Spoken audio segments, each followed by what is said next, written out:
नमस्कार। ओडिशार समस्त छात्र छात्री की कोविड-19 रो एक महामारी समय रे पुनर्बार धन्यवाद जनाऊँ। एवं ए महामारी समय रे आमे समस्ते वर्तमान जीवन यात्रा ठप। आगामी सेप्टेम्बर मासरे ओडिशार स्कूल कॉलेज खुलिबार संभावना नाही बोली ओडिशार शिक्षा मंत्री वर्तमान घोषणा कले। इस समय छात्र छात्री मानक ऑनलाइन माध्यम रे शिक्षा प्रदान पाई विभिन्न उद्यम अब्याहति रही। चॉकलेट ऐप माध्यम रे तालीम प्रदान करागला परे आमे समस्त किछि किछि वीडियो प्रस्तुत करथिलु। एवं मोर प्रथम वीडियो थिला षष्ठ श्रेणी रो छात्र छात्री मानक पाई एशिया महादेश उपरे। ए एशिया महादेश उपरे मु एक सम्यक सूचना प्रदान करी। एवं मोर ये प्रथम वीडियो को आपण जो छात्र छात्री माने समस्त देखिचंदी और लाइक करिचंदी, सब्सक्राइब करिचंदी, कमेंट करिचंदी, समस्त को पुनर्बार धन्यवाद जनाऊँगी। एवं आपण मानकर ये जो साहाय्य सहयोग एवं भल पाइबा को देखिकरी मु वर्तमान से एशिया महादेश विषय रे एक द्वितीय वीडियो प्रस्तुत करिछि।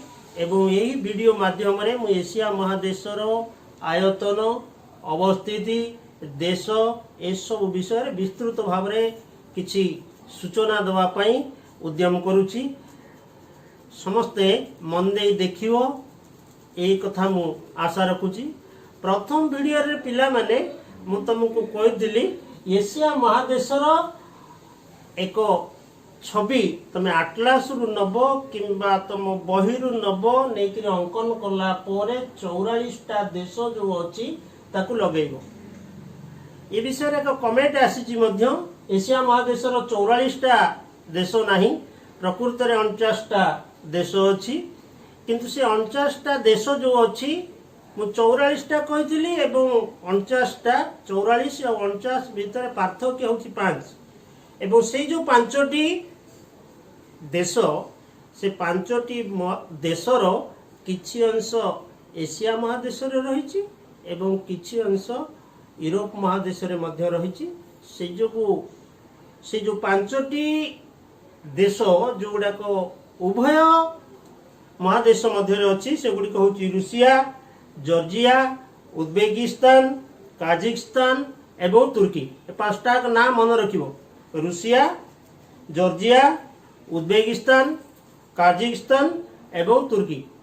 आज एशिया महादेश विषय रे तुमको जेतेबेले मु धारणा देबा को चाहूची एक भलो भाव रे तुमर धारणा आसीबा दरकार।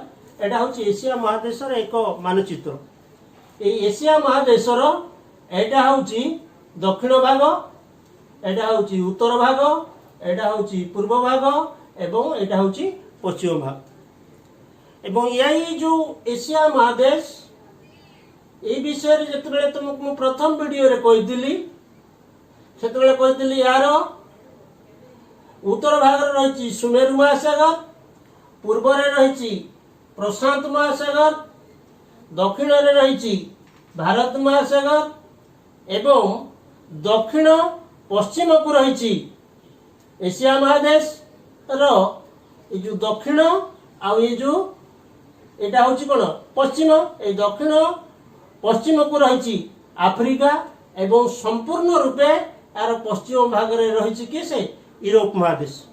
एबे धारणा आसिला ना तुम समस्तकर एशिया महादेश रे धारणा आसिला।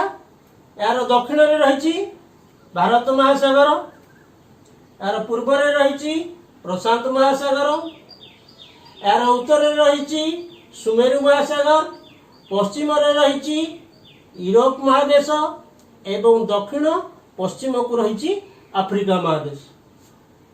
ए विषय धारणा आसला पर से प्रथम वीडियो रे मु तुमको मध्य धारणा देइथिली, सूचना देइथिली जे एशिया महादेश सहित आफ्रिका महादेश तळपथरे संयोग थिला एवं सुएज केनाल खोला हला द्वारा एडी सुएज केनाल एडी अछि। ए सुएज केनाल खोला हबा द्वारा वर्तमान कोन हैछि ना आफ्रिका महादेश रु एशिया महादेश संपूर्ण रूपे कोन हैछि अलगा हे जाइछि। एठी तमे देखिवो एटा होछि लोहित सागर, एटा होछि भूमध्य सागर। এই লোহিত সাগর এবং ভୂମଧ୍ୟ ସାଗର ମିଶରେ ଏଇ ଯେଉଁ ସ୍ଥଳପଥ ଖଣ୍ଡକ ରହିଥିଲା ଏଠି କେନାଲ ଖୋଳା ହେଲା ପରେ ଏସିଆ ମହାଦେଶ ଆଫ୍ରିକା ମହାଦେଶରୁ ସ୍ଥଳପଥରେ ବିଚ୍ଛିନ୍ନ ହେଇଛି। ସେଦିନ ମଧ୍ୟ ମୁଁ ତୁମକୁ ଧାରଣା ଦେଇଥିଲି ଯେ କାହିଁକି କଥା କରାଗଲା। ଯଦି ଆମେ ସୁମେରୁ ମହାସାଗରରୁ ଜଳପଥରେ ବାହାରିବା ଆମକୁ ୟୁରୋପ ମହାଦେଶ ଏବଂ ଆଫ୍ରିକା ମହାଦେଶ ଅତିକ୍ରମ କରିକି ଆସିକିରି ଭାରତ ମହାସାଗରରେ ପହଞ୍ଚିବାକୁ ପଡ଼ିବ। ବର୍ତ୍ତମାନ କ'ଣ ହେଉଛି ନା ସୁମେରୁ ମହାସାଗରରୁ ଯଦି ସ୍ଥଳପଥରେ ଏକ ଜାହାଜ ବାହାରିଲା ଏହା ବର୍ତ୍ତମାନ ୟୁରୋପ ମହାଦେଶ ମଧ୍ୟ ବାଟ ଦେଇକରି ଏପଟ ଦେଇକରି ଆସିଲା ପରେ ଆଉ ଆଫ୍ରିକା ମହାଦେଶ ଅତିକ୍ରମ ନକରି ସିଧାସଳଖ ଏଇ ସୁଏଜ କେନାଲ ମାଧ୍ୟମ ଦେଇକରି ଲୋହିତ ସାଗର ଭୂମଧ୍ୟ ସାଗର ମଧ୍ୟ ଦେଇକରି ଖୁବ୍ କମ ସମୟରେ ଆସିକି ଭାରତ ମହାସାଗରରେ ପହଞ୍ଚିଛି। ବର୍ତ୍ତମାନ ଏହା ଏସିଆ ମହାଦେଶର ଚାରିପଟେ କ'ଣ କ'ଣ ଅଛି, କେଉଁ ମହାସାଗର କେଉଁ ମହାଦେଶ ସବୁ ଅଛି ଜାଣିଲ। ଏବଂ ଦ୍ୱିତୀୟରେ ମୁଁ ତୁମକୁ କହୁଛି ଦେଖ ଏହାର ଅକ୍ଷାଂଶ ଏବଂ ଦ୍ରାଘିମା ବିଷୟରେ। ଏହା କ'ଣ ହେଉଛି, ଏଇଟା ହେଉଛି କୋଉ ଭାଗ ନା ଉତ୍ତର ଭାଗ। 80 ଡିଗ୍ରୀ ଉତ୍ତର ଅକ୍ଷାଂଶ ରେଖାରୁ ଏହା ଆରମ୍ଭ ହୋଇଛି ଏବଂ 10 ଡିଗ୍ରୀ ଦକ୍ଷିଣକୁ ଏହା ଆସିଛି। ଏଇଟା ହେଉଛି 0 ଡିଗ୍ରୀ, ଏଇଟା ହେଉଛି ବିଷୁବବୃତ୍ତ। এই ବିଷୁବବୃତ୍ତରୁ 10 ଡିଗ୍ରୀ ଅଧିକ ଅଛି। ଏହା ହେଉଛି କ'ଣ ଅକ୍ଷାଂଶ। ଦ୍ରାଘିମା ବିଷୟରେ ଆମେ ଯେତେବେଳେ ଦେଖିବା, ଦ୍ରାଘିମା ବିଷୟରେ ଦେଖିଲେ ଏହା ହେଉଛି 170 ଡିଗ୍ରୀ ପଶ୍ଚିମ ଦ୍ରାଘିମାରୁ ଆରମ୍ଭ ହୋଇଛି ଏବଂ 25 ଡିଗ୍ରୀ ପୂର୍ବ ଦ୍ରାଘିମା ମଧ୍ୟରେ ଅଛି ଏସିଆ ମହାଦେଶ। ଏବେ ତୁମର ଏସିଆ ମହାଦେଶ ବିଷୟରେ ସମ୍ପୂର୍ଣ୍ଣ ରୂପେ ଧାରଣା ଆସିଲା। ଏବଂ ଦ୍ୱିତୀୟରେ ମୁଁ ତୁମକୁ କହୁଛି ଏସିଆ ମହାଦେଶର ସବୁଠାରୁ ବଡ଼ ଦେଶ ହେଉଛି ରୁଷିଆ। ସବୁଠାରୁ ବଡ଼ ଦେଶ ଦେଖ ରୁଷିଆ ଏବଂ ସବୁଠାରୁ କ୍ଷୁଦ୍ର ଦେଶ ହେଉଛି ମାଲଦ୍ୱୀପ। ସବୁଠାରୁ ବଡ଼ ଦେଶ ଏସିଆ ମହାଦେଶର ହେଉଛି ରୁଷିଆ ଏବଂ ଛୋଟ ହେଉଛି ମାଲଦ୍ୱୀପ। ଏହା ମଧ୍ୟରେ ଦୁଇଟି ଦ୍ୱୀପ ଦେଶ କଥା କହୁଛି, ଗୋଟିଏ ହେଉଛି ଶ୍ରୀଲଙ୍କା ଆଉ ଗୋଟେ ହେଉଛି ଆଣ୍ଡାମାନ ନିକୋବର। ଏ ବିଷୟରେ ଜାଣିଲ। ବଡ଼ ଦେଶ ଏସିଆର, ଛୋଟ ଦେଶ ଏସିଆର ଏବଂ ଦ୍ୱୀପ ଦେଶ ଏସିଆର। ଏସିଆ ମହାଦେଶର ଆୟତନ ହେଉଛି 44.58 ମିଲିୟନ ବର୍ଗ କିଲୋମିଟର ବା 44.579000 ବର୍ଗ କିଲୋମିଟର। ଏହାର ଲୋକ ସଂଖ୍ୟା ହେଉଛନ୍ତି 4.560667,108 ମିଲିୟନ। ପିଲେ ଏସିଆ ମହାଦେଶ ବିଷୟରେ ତମର କିଛି ଧାରଣା ଆସିଲା। ଏବଂ ଦ୍ୱିତୀୟରେ ତୁମେ ଜାଣିବା ଦରକାର ଯେ ଏସିଆ ମହାଦେଶକୁ କୁହାଯାଏ ଏକ ବୈଚିତ୍ର୍ୟମୟ ମହାଦେଶ।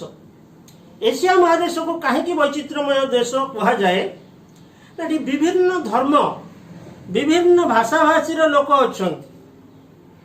ବିଭିନ୍ନ ଭାଷା, ବିଭିନ୍ନ ଧର୍ମ, ବିଭିନ୍ନ ବେଶ ପୋଷାକ ଧାରଣ କରୁଥିବାର ଲୋକ ଏହି ମହାଦେଶରେ ଅଛନ୍ତି। ଏହାର ଜଳବାୟୁ ମଧ୍ୟ ବିଭିନ୍ନ ପ୍ରକାର, ବିଭିନ୍ନ ଅଞ୍ଚଳରେ, କେନ୍ଦ୍ର ଅଞ୍ଚଳରେ ମୁଁ ତୁମକୁ କହିଥିଲି ପାମିର ମାଳଭୂମି ଅଛି ଏବଂ ପାର୍ବତ୍ୟ ଅଞ୍ଚଳ ବି ମଧ୍ୟ ଅଛି କାହାର ଏସିଆ ମହାଦେଶର। ଏବଂ କିଛି ସାଗର ମଧ୍ୟ ଲାଗି ରହିଛନ୍ତି। ଏହାର ସମତଳ ଅଞ୍ଚଳ ମଧ୍ୟ କିଛି ରହିଛି। ପାମିର ମାଳଭୂମି ଯେଉଁ ଏସିଆ ମହାଦେଶର ଅଛି।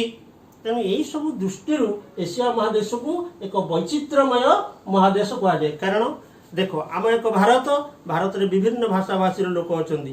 ଏଠି ହିନ୍ଦୁ ଧର୍ମର ଲୋକ ଅଛନ୍ତି ଏବଂ କିଛି ମୁସଲିମ ଧର୍ମର ଲୋକ ବି ଅଛନ୍ତି, କିଛି ଖ୍ରୀଷ୍ଟ ଧର୍ମର ଲୋକ ଅଛନ୍ତି। ଆଚ୍ଛା, ଏସିଆ ମହାଦେଶ ଭିତରେ ଯଦି ଆମେ ଦେଖିବା, ମେନଲି ଆମେ ଅଳ୍ପ ଅଳ୍ପ ବିଷୟରେ ଜାଣିବା। ଭାରତରେ ଅଧିକ ହିନ୍ଦୁ ଲୋକ ରହନ୍ତି ଏବଂ ନେପାଳରେ ବି ମଧ୍ୟ ହିନ୍ଦୁ ଲୋକ ରହନ୍ତି। ଏପଟେ ଯିବା ପାକିସ୍ତାନ, ପାକିସ୍ତାନରେ ଇସଲାମ ଧର୍ମର ଲୋକ ବି ରହୁଛନ୍ତି। ଏବଂ ଆମେ ଯଦି ଯିବା ଚୀନ, ଚୀନରେ କିଛି ବୌଦ୍ଧ ଧର୍ମାବଲମ୍ବୀ ଲୋକ ବି ମଧ୍ୟ ଅଛନ୍ତି। ଏଠି ଯେତେବେଳେ ଆମେ ସମସ୍ତେ ହିନ୍ଦୀରେ କଥାବାର୍ତ୍ତା ହେଉଥାଏ, ପାକିସ୍ତାନର ଲୋକମାନେ ସଦାବେଳେ ସେମାନେ ମୁସଲିମ ଲୋକମାନେ ଅଛନ୍ତି, ଉର୍ଦ୍ଦୁ ଭାଷାରେ କଥାବାର୍ତ୍ତା ହୁଅନ୍ତି। ଏଠି ନେପାଳୀ ଭାଷାରେ କଥାବାର୍ତ୍ତା ହୁଅନ୍ତି। ତେଣୁ ବିଭିନ୍ନ ଭାଷାଭାଷୀର ଲୋକ, ବିଭିନ୍ନ ଧର୍ମର ଲୋକ, विभिन्न वेश पोशाक धरी लोक अच्छी एठारे किछि अंचल रे वर्षा हुए किछि अंचल रे भी वर्षा हुए नाही एवं पामीर मालभूमि पृथ्वीर छात ये मध्य अछि तेणु एशिया महादेश एक वैचित्रमय महादेश बोली कहा जाए एवं अल्प टिके विषय रे सुन एशिया महादेश रे विभिन्न नदी मध्य प्रवाहित गंगा ब्रह्मपुत्र ये प्रकार नदी सब अच्छी कोठी ब्रह्मपुत्र एबे बन्या हला आसाम रे बन्या हला ब्रह्मपुत्र नदी द्वारा तेणु ब्रह्मपुत्र गंगा गोदावरी ए प्रकार नदी सब रही कोठिया भारत रे हो एसिकिया ये दीटा नदी रही कोठी चीन रे हला तापरे देखिवो टाइग्रिस आउ यूफ्रेटिस नदी ए ईरान रो जो ये सब अंचल टाइग्रिस आउ यूफ्रेटिस नदी अच्छी एपटे हो एसिकिया नदी अच्छी गंगा जमुना ब्रह्मपुत्र नदी भारत रे अच्छी एवं पाकिस्तान रे सिंधु नदी मध्य प्रवाहित होउची तेणु एमती विभिन्न प्रकार विभिन्न देश रे अनेक नदी सब प्रवाहित होउची एही होउची एशिया महादेश विषय रे विभिन्न नदी विषय रे जानिलो तापर मेकंग सालुइन ए प्रकार नदी अच्छी अच्छा देख आउ गोटे छोटिया कथा देख आमे एशिया महादेश रोचे ना आम ओडिशार पिला माने समस्ते ओडिशार बड़ नदी किए से महानदी भी कौ देश एशिया महादेश अच्छी है तेणु विभिन्न नदी एवं एशियार अवस्थिति अक्षांश द्राघिमा यार चारिपट जाक कौन अच्छी केउ केउ देश अच्छी केउ केउ महादेश अच्छी